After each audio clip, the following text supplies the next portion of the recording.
Les humains sont doués pour une chose en particulier, imaginer les problèmes possibles. La plupart des gens n'agissent pas pour que quelque chose de bien se produise dans leur vie, mais pour éviter un mauvais résultat. C'est quelque chose qu'on nous enseigne depuis le début de notre vie, donc c'est quelque chose dont nous sommes tous conscients. Lorsqu'on vous dit que vous devez faire des choses comme des devoirs, ou aller à l'université la plus réputée pour réussir, vous commencez à penser « je dois faire ceci, je dois faire cela ». Et à force de nous dire à quoi ressemblera notre avenir, ça affecte la façon dont nous pensons à notre valeur et à notre confiance. Hey, salut les amis, bienvenue sur Esprit Libre.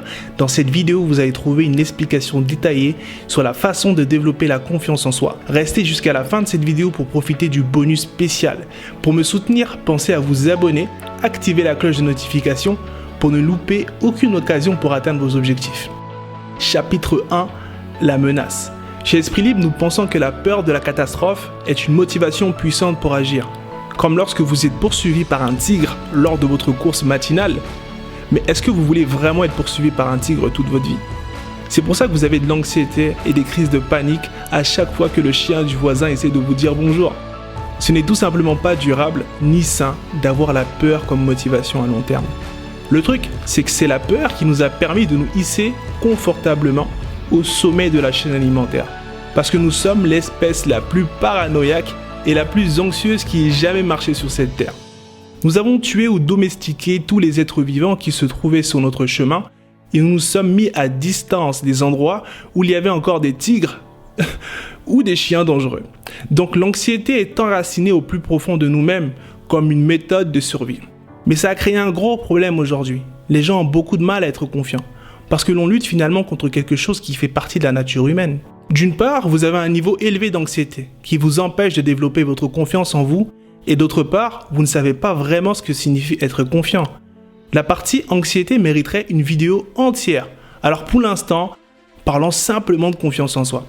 Par définition, la confiance en soi est un état d'esprit. La conviction que vous allez y arriver. La conviction que vous allez réussir. La conviction que vous allez atteindre vos objectifs. Les gagnants et les perdants ont-ils réellement des objectifs différents? Faites le test et rentrez dans une salle de classe en demandant « Si quelqu'un veut échouer, qu'il sorte délibérément de la salle ». L'échec n'est l'objectif de personne. Donc si c'est le cas, si les gagnants et les perdants ont tous le même objectif, à quoi est liée la confiance? D'où vient la confiance? Chapitre 2, les origines de la confiance. Eh bien, il y a un endroit très particulier d'où naît la confiance.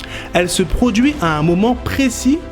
Vous l'avez déjà expérimenté plusieurs fois dans votre vie, mais vous ne l'avez jamais réalisé. Votre confiance augmente quand vous atteignez un nouveau plafond, quand vous brisez le mur de verre. Imaginez ce scénario. Vous venez de rentrer de Thaïlande et un bon ami vous demande si vous êtes à l'aise pour lui raconter votre voyage. S'il y a 2 amis à table, c'est bon. S'il y a 3 amis et une personne que vous ne connaissez pas vraiment, c'est moins confortable. S'il y a 20 personnes à table et que vous n'en connaissez que la moitié, tôt ou tard, vous commencez à vous sentir mal à l'aise pour raconter votre histoire. Peut-être qu'ils penseront que votre histoire est nulle. Peut-être qu'elle n'est pas assez intéressante. Peut-être que quelqu'un finalement vous interrompt en plein milieu de l'histoire avec une autre histoire et tout votre élan s'envole rapidement par la fenêtre. Vous l'avez compris, cet exercice vous montre à partir de quand votre confiance se tire en moonwalk. Mais la confiance dans vos compétences d'orateur arrive quand vous ajoutez un plus. Et le plus est généralement là où vous vous êtes arrêté à cause de votre plafond. La confiance en soi vient quand vous devenez légèrement meilleur à quelque chose encore et encore. Vous ne planifiez pas d'être confiant. Vous planifiez d'être meilleur. La confiance est essentiellement la confirmation de vos progrès, mais la confiance n'est pas une fin en soi, mais une compréhension de soi. Chapitre 3, pratiquer la confiance. Voici la chose avec laquelle vous serez toujours nerveux. Dans certaines situations, même les plus performants connaissent l'anxiété. Donc s'entraîner à ne pas être nerveux, c'est pas la bonne voie à suivre. Mais beaucoup de gens ne savent pas ce dont ils sont capables jusqu'à ce que leurs compétences soient testées. La meilleure façon de pratiquer la confiance est de s'améliorer dans les compétences qui vous rendent nerveux. C'est un processus méthodique. Il faut du temps. Et la plupart des gens ne sont pas disposés à passer par le processus. Les gens orateurs qui travaillent sur leur confiance pour parler à des milliers de personnes commencent en parlant à une seule personne d'abord. Et souvent, cette personne est simplement elle-même debout devant son propre miroir. Maintenant, bien sûr, vous pouvez toujours y aller à fond. Vous pouvez passer en mode super déterminé et vous mettre dans un scénario aux enjeux énorme dès le départ, faites-le et vous aurez un énorme gain de confiance. Mais si vous échouez, ça sera très compliqué de vous en remettre. Et en parlant d'échec, la confiance ne consiste pas non plus à ne jamais faire d'erreur, mais à être bien préparé pour faire face à plusieurs types de situations. Avoir une grande confiance en soi ne signifie pas que vous ne serez jamais anxieux ou vous ne douterez jamais de vous, mais plutôt que vous êtes très conscient de l'étendue de vos capacités actuelles. Même les personnes les plus confiantes peuvent aussi voir leur confiance partir en moonwalk. Le dernier chapitre, la loi de l'attraction.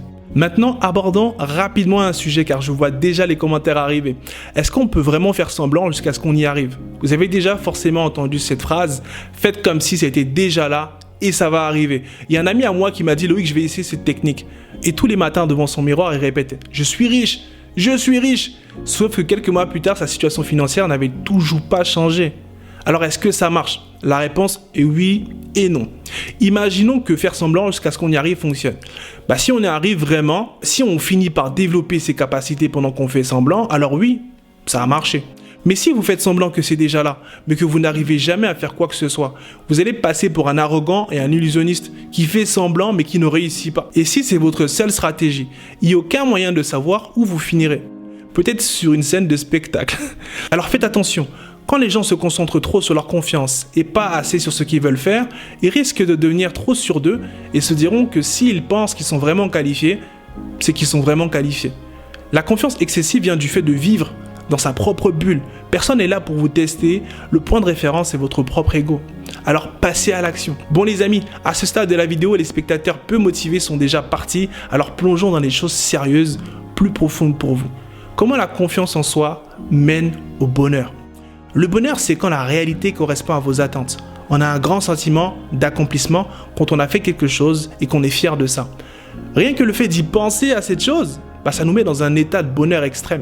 On devient plus confiant quand on s'améliore dans ce qu'on fait et on s'améliore dans ce qu'on fait quand on s'améliore dans ce qu'on fait. Et oui, vous devenez meilleur dans ce que vous faites quand ce que vous essayez de faire fonctionne. La réalité répond à vos attentes. Et on remarque un point très important ici. Beaucoup d'aspects de la vie, que ce soit la confiance, le bonheur, l'épanouissement et ainsi de suite, ils commencent tous par le même point de départ. Faire quelque chose et le faire bien. Et la beauté de ça, c'est que vous pouvez commencer où vous êtes. Chez Esprit Libre, nous croyons que chaque personne est un créateur. Nous sommes tous destinés à faire quelque chose dont nous sommes fiers. Et pour le reste, ça coule de source. Donc si vous voulez être plus confiant, la solution est simple. Choisissez quelque chose à faire et faites-le bien. Affinez votre art jusqu'à ce que vous soyez satisfait et permettez à la confiance que vous gagnez de vous aider à vous élever vers la prochaine réalisation. Cultivez un sentiment de confiance en vous est ce qui va vous permettre d'être plus confiant. Cultivez un sentiment de confiance en soi est ce qui amortira les difficultés car il y en aura toujours. Et en retour, elle vous aidera à remonter vers les hauts que vous recherchez, vers la grandeur que vous êtes en train de devenir. Merci d'avoir regardé Esprit Libre. J'espère que vous avez appris quelque chose de précieux aujourd'hui et que vous vous êtes rapproché de la personne que vous voulez devenir. Maintenant, avant de partir, je suis curieux de savoir ce que signifie la confiance en soi pour vous. S'il vous plaît, partagez vos pensées avec moi dans la section des commentaires. J'aime toujours entendre ce que vous avez à dire. Et comme un remerciement pour ceux qui sont restés jusqu'à la fin, je vous partage un petit bonus. Il y a énormément d'influenceurs ces jours-ci qui partagent toutes sortes de trucs et astuces pour être plus confiant dans la vie. Mais s'il vous plaît, ne vous laissez pas trop prendre par ça, dans des méthodes de confiance qui vous font vous habiller d'une manière spécifique ou agir différemment de qui vous êtes vraiment. Des tactiques comme celle-ci sont superficielles et faciles à démasquer par les gens authentiques. Ça vous donne l'impression d'en faire trop et soyons réalistes, si vous n'êtes pas à l'aise d'être vous-même, prétendre être quelque chose que vous n'êtes pas et vous à devenir encore plus difficile.